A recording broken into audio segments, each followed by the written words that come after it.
इसकी हर वस्तु को नष्ट कर दो।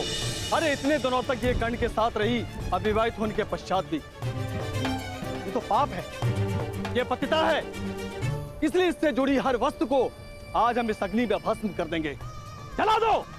और नहीं तो क्या, हमारी भी पुत्रियां हैं, और अगर इसे दंड नहीं दिया गया तो इन्हें भी अनुचित करने की प्रेरणा मिलेगी।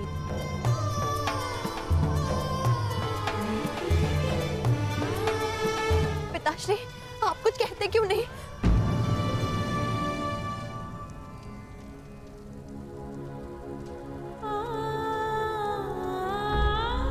पिताश्री, क्या आपको भी यही लगता है कि आपकी पुत्री पतिता है, कि उसने कोई ऐसा कार्य किया है जो आपके मान के विरुद्ध है?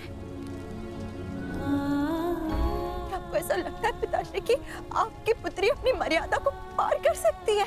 मुझे अपनी पुत्री पर विश्वास है, मुझे अपनी पुत्री की पवित्रता पर विश्वास है, परंतु तेरा पिता होने के साथ साथ मैं इस समाज का एक सदस्य भी हूं, और हर समाज के कुछ नियम ऐसे होते हैं जिन्हें कोई नहीं तोड़ सकता, कोई नहीं बदल सकता, तेरा विवश पिता भी नहीं।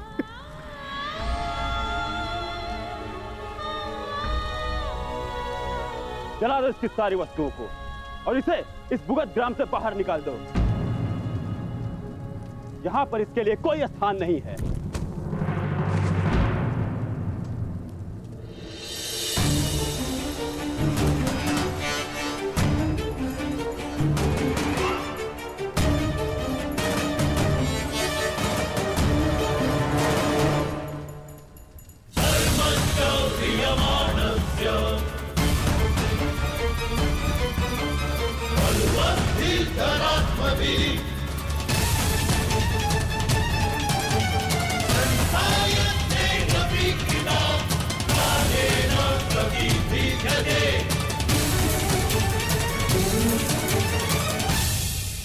मैं आप सब की बात का समर्थन करता हूं। उचित किया आप लोगों ने, ऐसा ही करना चाहिए। जला दीजिए वो हर वस्तु जिसे रोशाली ने स्पर्श किया। धर्मं च लोभं च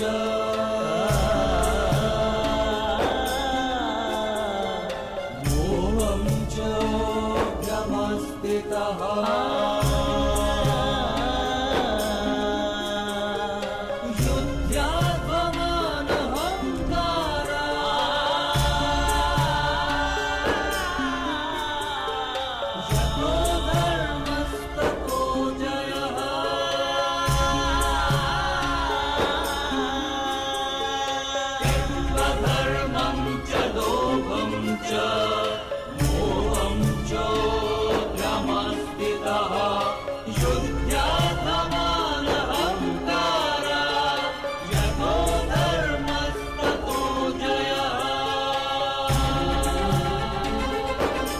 क्योंकि अपवित्र वस्तु को पवित्र करने का एक ही मार्ग है कि उसे पवित्र अग्नि में समर्पित कर देना चाहिए।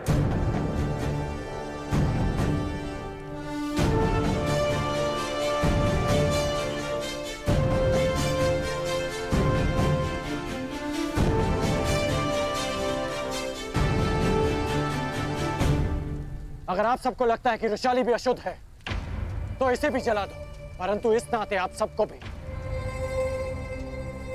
इस अग्निकुंड में कूदकर अपने प्राण दे देने चाहिए,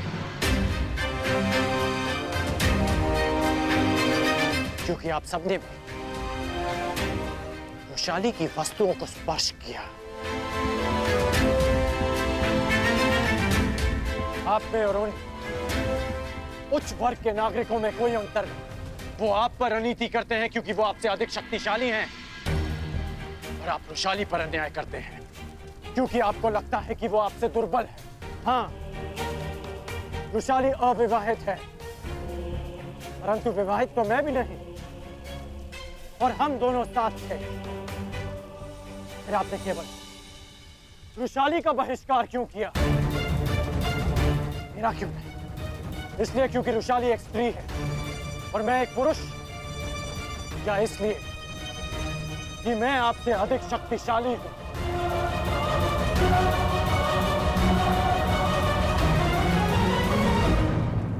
आपने कहा था कि आपकी भी पुत्रियां हैं, फिर आप ऐसे कैसे कर सकती हैं? मुगध ग्राम की हर पुत्री को रुशाली से प्रेरणा लेनी चाहिए कि उसने हम जैसों के उत्थान के लिए, हमारे सम्मान के लिए इस संघर्ष में हमारा साथ दिया।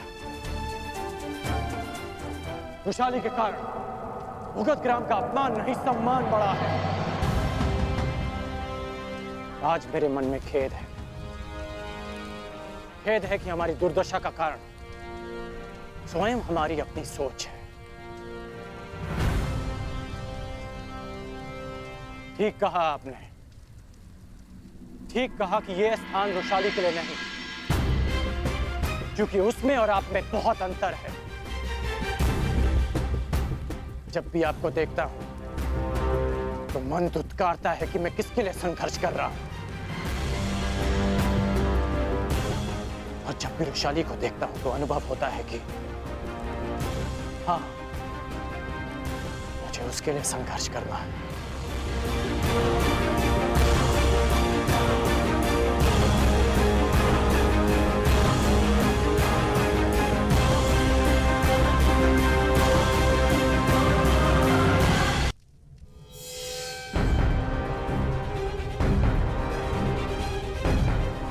आप तो रुशाली के पिता हैं ना, फिर भी आपने उनका साथ दिया। यदि यही कार्य आपका पुत्र करता तो क्या आप उसे अस्वीकार कर देते, उसकी वस्तुओं को जला देते? संसार की सबसे बड़ी शक्ति, सबसे बड़ा भाव विश्वास होता है। मैं रणभूमि में सफल हो पाया, मैं जरासंध को पराजित कर पाया, क्योंकि मेरे साथ मेरी माता का विश्वास था, रुशाली का विश्वास था। और आप उसी विश्वास को अग्नि को समर्पित करना चाहते हैं।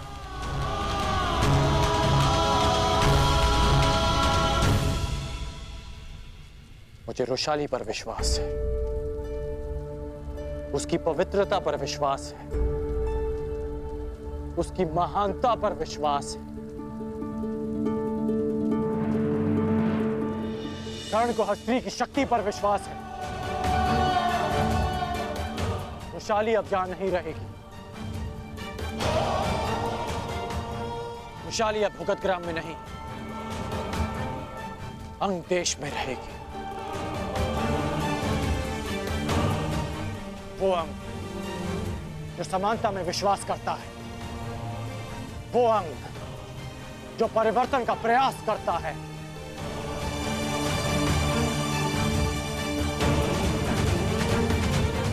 मन तुम्हारा स्वागत करता है रुशाली।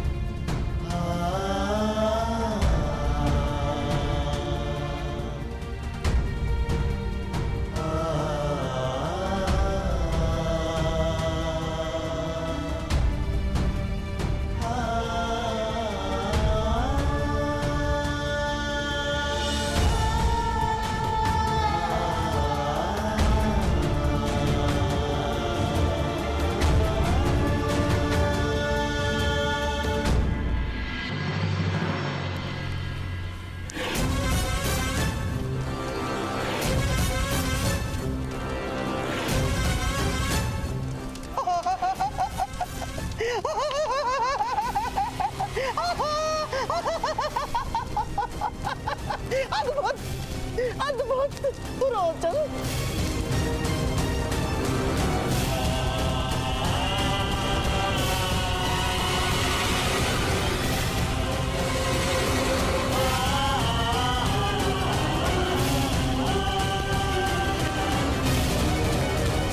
अद्भुत, रोचन, अद्भुत।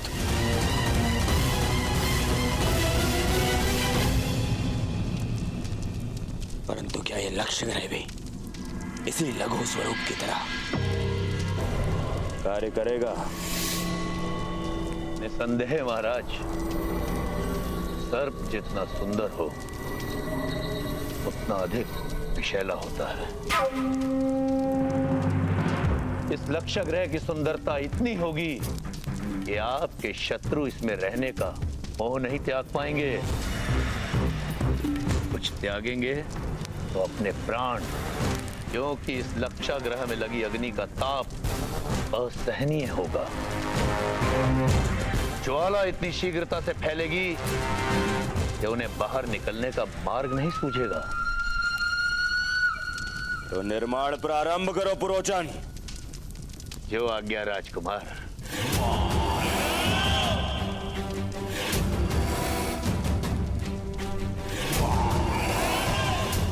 मामा, यहाँ भवन का निर्माण पूर्ण होगा, वहां पांडवों के निर्माण की तैयारी। सत्य वचन मेरे होने वाले सम्राट, सत्य वचन।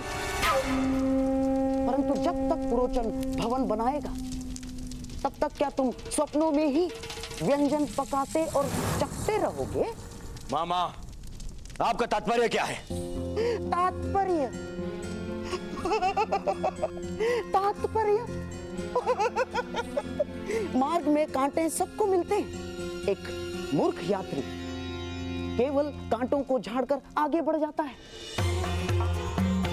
परंतु एक बुद्धिमान यात्री कांटों के वृक्ष को ही समूल नष्ट कर देता है। समूल, ताकि कोई दूसरा कांटा जन्म ना ले। दूसरा कांटा? हाँ मेरे होने वाले सम्राट, दूसरा कांटा। मान लो ईश्वर की कृपा या नियति के पक्षपात के कारण पांडव लाक्षागृह से बच निकले तो?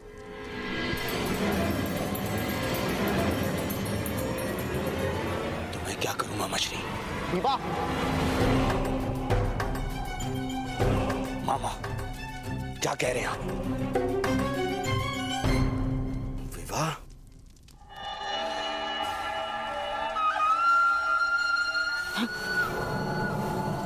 विवाह, और वो भी युधिष्ठिर से पहले,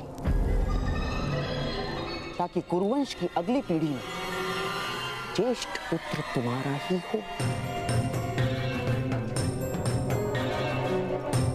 सोचो, यदि तुम्हारा जन्म पहले हुआ होता तो उत्तराधिकार में पांडवों का पक्ष शून्य होता। शून्य।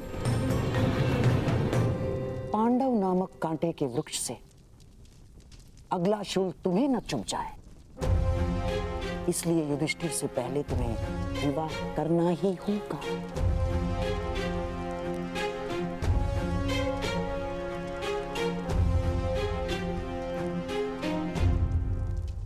परंतु अचानक मेरे विवाह की बात।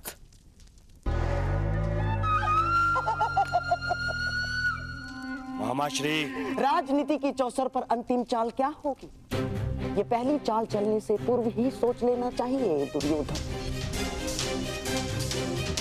गुप्तचरों से सूचना प्राप्त हुई है कि कलिंग के कन्या के स्वयंवर का न्योता कल राजसभा में आने वाला है,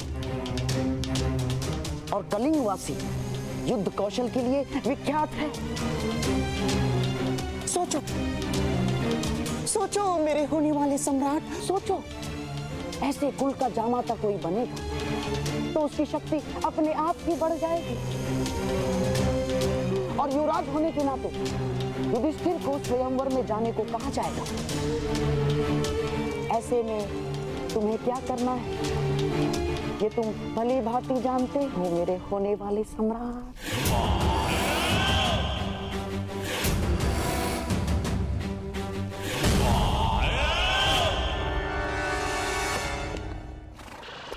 तुम जानते हो ना कर्ण, तुमने क्या किया है?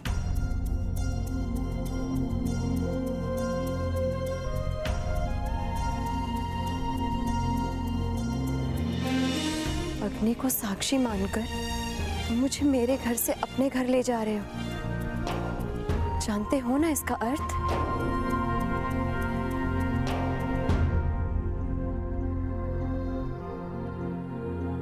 क्या तुम सच में मुझसे विवाह करोगे?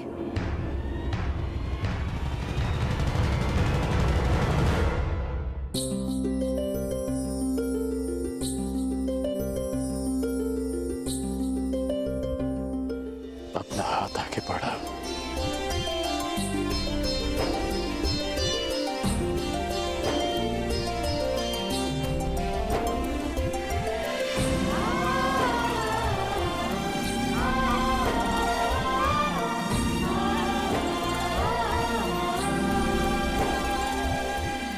युद्ध करे बिना पांडवों को कैसे परास्त किया जा सकता है?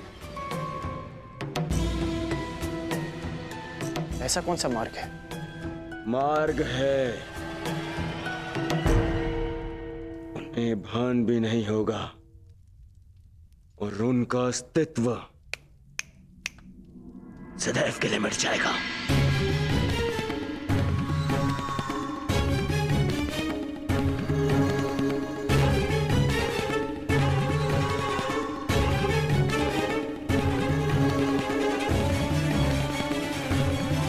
और वो दुर्योधन के कहने का तात्पर्य ये है कर्ण कि शत्रु को भान नहीं होना चाहिए कि उन पर आक्रमण की तैयारियां हो रही हैं। और युधिष्ठिर अब कोई सामान्य कुमार नहीं है, युवराज है, युवराज।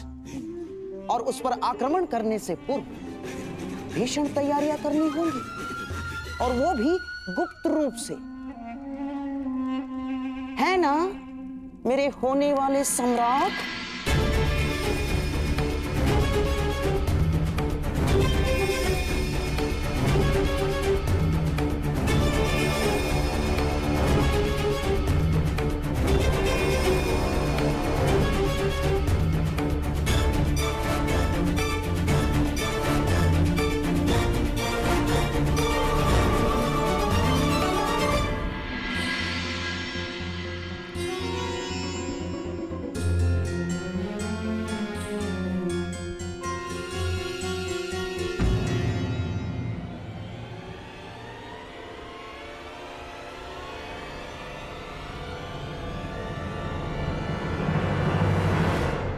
गुप्त रूप से क्यों? तुम तैयार हो, मैं प्रस्तुत हूं, और अब तो मगध नरेश भी एक पुकार में सहायता के लिए प्रस्तुत हो जाएंगे मित्र। हाँ मित्र, जरासंध विजय पर मैं तुम्हें बधाई देना तो भूल ही गया। अद्भुत, अद्भुत कर्ण। तुमने मगध नरेश को पराजित नहीं किया है, बल्कि दुर्योधन के विश्वास को जिताया है। ये मुकुट तुम पर बहुत शोभा देता है कर्ण। मित्र, मैं भी तुम्हारा हूं, ये मुकुट भी तुम्हारा है। ये मुकुट मेरे लिए महत्व नहीं रखता, मेरे लिए केवल एक बात महत्व रखती है, ये अति शीघ्र ही मेरा मित्र हस्तिनापुर के सिंहासन पर विराजमान हो।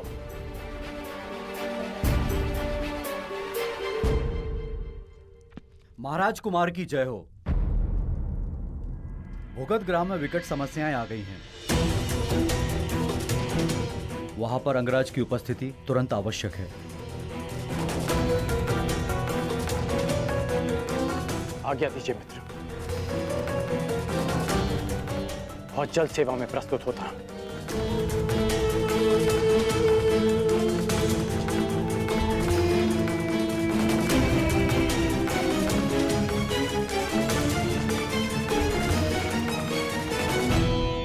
क्या बात है मामा, क्यों रोका मुझे आपने? क्या आपको कर्ण की मित्रता और निष्ठा पर संदेह है? ना ना ना ना ना ना, कर्ण की निष्ठा पर मुझे कतई संदेह नहीं ना, परंतु उचित और अनुचित को लेकर उसके विश्वास पर भी संदेह नहीं। समझ गए? और हां, कर्ण को हम बुलाएंगे, अवश्य बुलाएंगे, किंतु तब जब हमें एक योद्धा की आवश्यकता होगी। कर्ण केवल एक युद्ध का पासा है दुर्योधन, केवल युद्ध का पासा। षड्यंत्र के चौपट में उसका कोई स्थान नहीं ना। इसीलिए उसे इस योजना से दूर रखना ही श्रेयस्कर होगा। समझ गए? वाह वाह वाह।